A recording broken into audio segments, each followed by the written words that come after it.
آج میں آپ کی خدمت میں 13 رجب المرجب سے لے کر 27 رجب المرجب کی رات کا ایک ایسا عمل لے کر حاضر ہوئی ہوں، ایک ایسا وظیفہ لے کر حاضر ہوئی ہوں جس کی برکت سے انشاءاللہ بفضل خدا رب کریم آپ کو زمین و آسمان کی کنجیاں عطا فرمائے گا، یعنی زمین و آسمان کے خزانے عطا فرمائے گا۔ ان کلمات کو پڑھنے کی بدولت اللہ رب العزت آپ کو بے بہا انعامات، فوائد و فضائل اور کمالات سے نوازے گا، آپ کے نصیب اور مقدر کو 14ویں رات کے چاند کی طرح چمکائے گا۔ اب میں آپ کو عمل بتانے لگی ہوں، توجہ سے ملاحظہ فرمائیں۔ آپ نے 13 رجب کے دن سے لے کر 27 رجب تک 10 مرتبہ صبح اور 10 مرتبہ شام کو اس عمل کو، اس وظیفے کو پڑھنا ہے۔ اگر آپ 14 رجب یا 15 رجب کے دن یہ ویڈیو دیکھیں تو اسی دن سے اس وظیفے کو شروع کر دیں۔ کہنے کا مقصد یہ ہے کہ جس دن سے آپ میری یہ ویڈیو دیکھیں اسی دن سے آپ بغیر اجازت کے اس عمل کو، اس وظیفے کو پڑھ سکتے ہیں، لیکن یاد رکھیں وظیفہ آپ نے جب بھی پڑھنا ہے باوضو حالت میں پڑھنا ہے، کیونکہ پاکیزگی نصف ایمان ہے اور اللہ کو بھی پاکیزگی بڑی پسند ہے۔ اور جب پاکیزہ حالت میں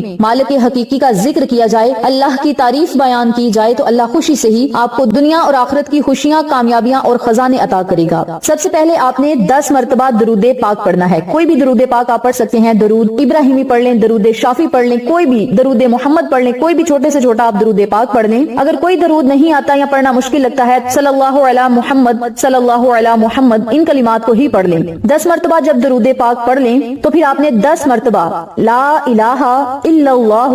واللہ اکبر وسبحان اللہ وبحمدہ استغفر اللہ ولا حول ولا قوۃ الا باللہ العلی العظیم هو الاول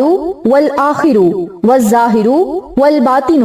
یحیی ویمیت بیدہ الخیر وہو علی کل شیء قدیر۔ ان کلمات کو آپ نے روزانہ 10 مرتبہ صبح اور 10 مرتبہ شام کو پڑھنا ہے، اور اس دعا کو، ان کلمات کو اکٹھا پڑھ کر ایک تصور کرنا ہے، اور اسی ترتیب سے، اسی طریقہ کار سے صرف 10 مرتبہ آپ نے ان کلمات کو پڑھنا ہے۔ میں دوبارہ پڑھتی ہوں، توجہ سے سنیں۔ لا الہ الا اللہ واللہ اکبر وسبحان اللہ وبحمدہ استغفر اللہ ولا حول ولا قوۃ الا باللہ العلی العظیم هو الاول والآخر والظاہر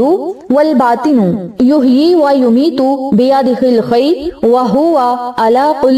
شیء قدیر۔ یہ ایک مرتبہ ہو گیا، اور اسی ترتیب سے 10 مرتبہ صبح اور 10 مرتبہ شام کو ان کلمات کو پڑھنا ہے۔ اول آخر 10 مرتبہ ہی درود پاک پڑھنا ہے، اور جب وظیفہ مکمل پڑھ لیں تو پھر آپ نے اللہ رب العزت سے بہت زیادہ دعائیں مانگنی ہیں، خصوصی دعائیں کرنی ہیں اپنی تقدیر اور مقدر کو بدلنے کے لیے۔ اللہ رب العزت سے رو کر آپ نے دعائیں کرنی ہیں، اور جو شخص ان کلمات کو صبح شام پڑھے گا اس کا دامن مرادوں سے بھر دیا جائے گا، اور اللہ رب العزت کا بڑا خاص وہ بندہ بن جائے گا۔ محبت الہی آپ کو نصیب ہوگی، نبی کریم صلی اللہ علیہ وآلہ وسلم کی آپ کو محبت نصیب ہوگی۔ جب آپ ذکر خدا کریں گے، ذکر مصطفیٰ کریں گے اور نبی کے صدقے ہی اللہ سے مانگیں گے تو اللہ رب العزت آپ کو دنیا اور آخرت کی تمام خوشیوں سے ہمکنار فرمائے گا، تمام خزانوں سے مالا مال فرمائے گا، پریشانیوں، مصیبتوں، غموں سے نجات ملے گی، تنگ دستیاں ختم ہوں گی، قرضوں سے رہائی ملے گی، دلوں کو سکون ملے گا، خوشیاں ملیں گی، آپ کے گھر میں امن و سکون قائم ہوگا۔ تو میری پیاری بہنوں اور میرے پیارے بھائیوں، اس عمل کو، اس وظیفے کو پڑھنے کے اتنے زیادہ فائدے ہیں، اتنے کمالات ہیں، تو ہمیں اس وظیفے کو ضرور تھام لینا چاہیے، اللہ کی غیبی مدد کا